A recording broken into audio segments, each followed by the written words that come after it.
సీతకి అరచేత గోరింట ఇంత చక్కని చుక్కకి ఇంకెవరు మొగుడంట రామ చక్కని సీతకి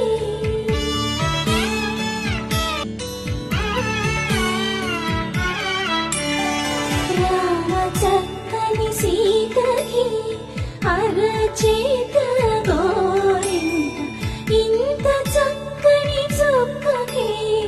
ఇంకెవరు మొగుడంట రామ చిట్టి చిట్టి చేతులలా